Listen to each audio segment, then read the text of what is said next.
할렐루야.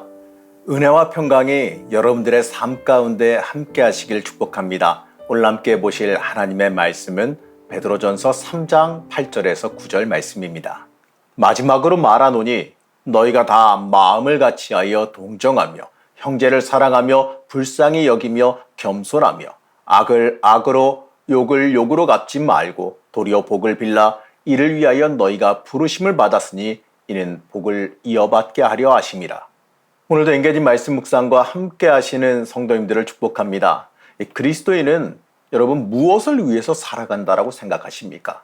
오늘 말씀에서 베드로는요, 이 고난 중에서도 어떠한 모습을 보여야 되는지를 우리에게 명확하게 말해줍니다.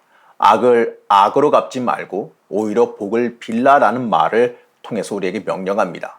이 그리스도인이 이 땅에서 어떻게 살아가야 될지 바로 거기에 대한 결정판과도 같은 내용입니다.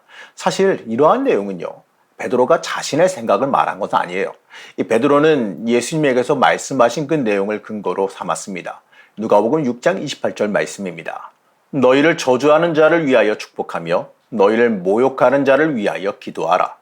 이 말씀을 통해서 예수님께서는요, 믿는 사람이 어떻게 살아가야 할지를 명확하게 말씀하셨습니다.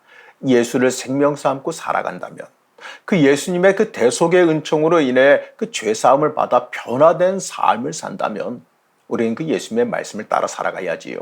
예수님께서는요, 십자가 대속의 보혈로 우리에 대한 죄값을 치르셨습니다. 그렇기 때문에 우리에 대한 소유권은요, 이미 예수님에게 있는 거예요. 그러니까 당연하게도 우리가 십자가 대속의 은총을 받아들였다면 우리는 예수님의 말씀 따라 살아가야 됩니다. 그게 우리가 가야 할 길이고 살아가야 되는 인생의 목적이기 때문에 그렇습니다. 베드로는 그리스도인들이 무엇을 위해서 부름받았는지를 명확하게 말합니다. 9절 말씀입니다. 악을 악으로 욕을 욕으로 갚지 말고 도리어 복을 빌라. 이를 위하여 너희가 부르심을 받았으니 이는 복을 이어받게 하려 하심이라. 여러분, 우리는요, 하나님을 기쁘시게 할 사람으로 이 땅에 부름받았습니다. 그렇기 때문에 우리는 그에 맞게 살아가야지요. 이 받은 대로 돌려주는 건 세상 사람들이 생각하는 일이에요. 의인은 내가 당한 것에 대한 그 억울함보다 나를 악하게 했던 사람이 그 악에서 벗어나기를 소망해야 됩니다. 영원 사랑한다. 이 영원 사랑한다는 말을 우리가 종종 해요. 그 영원 사랑이라고 하는 말이 담고 있는 그 내용은요, 내 원수가 망하기를 원하는 것이 아니라 그 원수가 구원받기를 원하라라고 한 뜻입니다. 여기서 피로 줘야 되는 법은 바로 이거지요. 그가 예수님 만나서 자신이 죄인임을 깨닫고 저 악에서 돌이켜 복된 길로 나아가길 기도해야 되는 겁니다. 우리는요, 저주하기 위해서 복수하기 위해서 부름받지 않았어요. 우리는 악한 자들이 악에서 돌이켜 복된 길로, 바로 복음의 길로 나아가게 인도하는 사명을 받았습니다. 우리는 이것이 복임을 깨달아야지요. 우리는 복을 받았습니다. 그렇기 때문에 그 복을 전하며 살아갈 수 있어야 됩니다. 이것은요, 복받은 사람의 의무입니다. 내가 예수님의 사랑을 받았으니 그 사랑을 전하는 사람으로 변화해야 됩니다. 이 명령은요, 단순히 행실이 변화하라라고 하는 그 윤리적인 명령이 아니에요. 이 명령은 그 윤리적인 명령을 넘어서서 우리의 존재 자체가 변화해야 함을 뜻하는 겁니다. 예수님은 우리의 존재 자체가 이 종말론적인 구원을 얻을 수 있는 그 존재, 바로 천국 백성이 되기를 원하셨습니다. 세상과 다른 사람, 세상을 초월한 사람, 세상이 어찌하지 못하는 사람이 되길 원하셨습니다. 자, 그렇다면 이러한 생각이 들 수가 있어요. 악인이 돌이키지 않을 경우에 그냥 내버려둬야 될까요?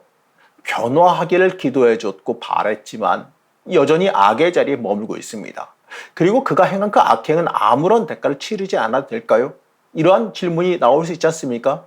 어쩌면요, 당한 입장에서는 인간적으로 좀 억울한 마음이 들 수도 있어요.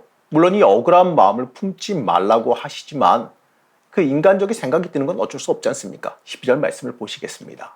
주의 눈은 의인을 향하시고 그의 귀는 의인의 간구에 기울이시되 주의 얼굴은 악행하는 자들을 대하시느니라 하였느니라.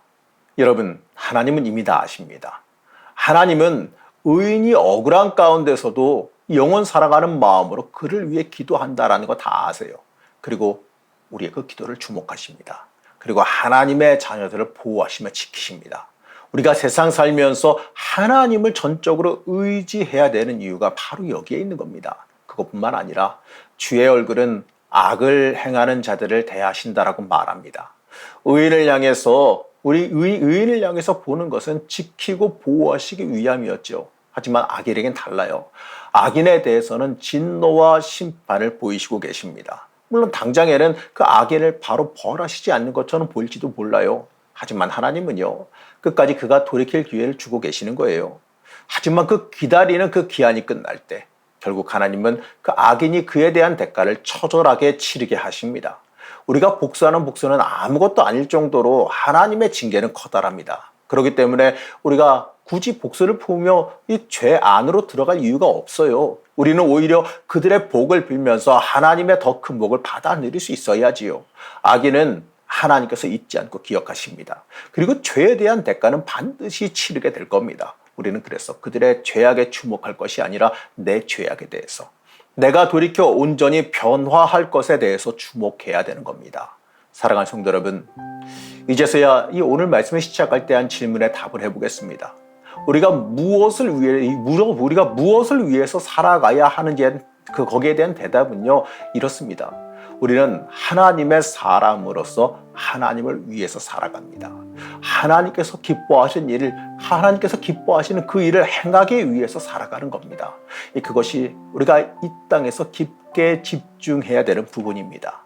하나님께서 말씀하신 대로 살아가는 것, 하나님께서 인도하시는 대로 이 땅에서 살아가는 것이 우리가 살아가야 되는 존재 이유란 겁니다. 여러분, 우리는 어떻게 살고 있습니까? 인간적인 논리와 인간적인 욕심으로만 살아가고 있지는 않습니까? 우리는요, 복음 증거하기 위해 하나님의 살아계심을 보여드리기 위해서 살아가야 됩니다. 내 삶이 얼마나 하나님의 사랑을 보이며 살아가고 있는지 한번 깊게 묵상해 보시기 바랍니다. 오늘 하루도 하나님 위해 살기를 간절히 축복합니다. 우리의 힘과 능력이 되신 하나님, 우리의 삶이 하나님의 영광을 위한 삶이 되길 원합니다. 내가 살아가는 삶의 이유가 하나님의 영광을 위한 삶이 되기를 소망합니다. 연약하고 미련한 우리를 붙잡아 주시어서 우리가 가야 될 길, 있어야 될 자리로 보내주시옵소서. 오늘 하루도 하나님 안에 온전히 거하기를 소망하며 예수님의 이름으로 간절히 기도드렸습니다. 아멘.